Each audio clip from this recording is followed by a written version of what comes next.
அண்மை செய்தியாக பார்த்து வருகிறோம்.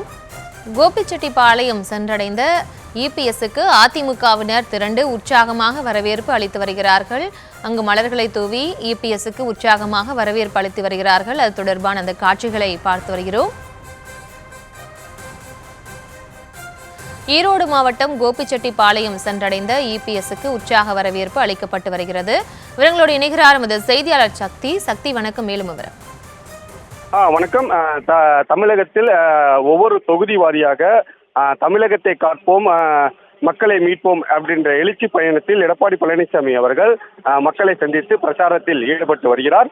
அந்த வகையில் இன்று ஈரோடு மாவட்டம் செங்கோட்டையின் இதுக்கு முன்னாடி அதிமுக முன்னாள் அமைச்சராக இருந்த செங்கோட்டையன் அவர்களது கோபிச்செட்டிப்பாளைய தொகுதியில் தற்போது இந்த எழுச்சி பயணத்தில் மக்களை சந்திப்பதற்காக மக்களை காப்போம் தமிழகத்தை மீட்போம் என்ற எழுச்சி பயணத்தில் மக்களை சந்திப்பதற்காக அங்கு வந்திருக்கிறார். எடப்பாடி பழனிசாமியின் அந்த வருகையால் அப்பகுதி மக்கள் மற்றும் கட்சியின் முக்கிய நிர்வாகிகள் தொண்டர்கள் என பலரும் அவருக்கு உற்சாக வரவேற்பினை அளித்து வருகின்றனர்.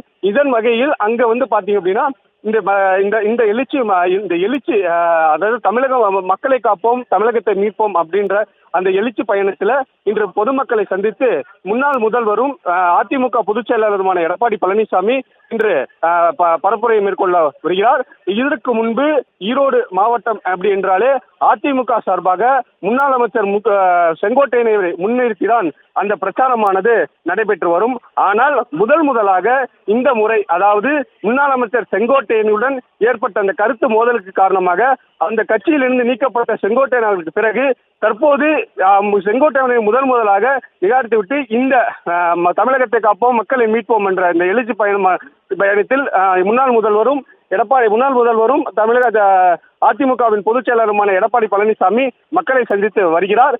அதன் வகையில் தற்போது அதிமுகவின் முக்கிய நிர்வாகிகள் மற்றும் பொதுமக்கள் எடப்பாடி பழனிசாமி அவர்களை வரவேற்பதற்காக வழிநடுக கொடிகளை கட்டியும் பேனர்களை அமைத்தும் பட்டாசுகளை வெடித்தும் அவரை கோலாகலமாக கொண்டாடி வரவேற்று வருகின்றனர்.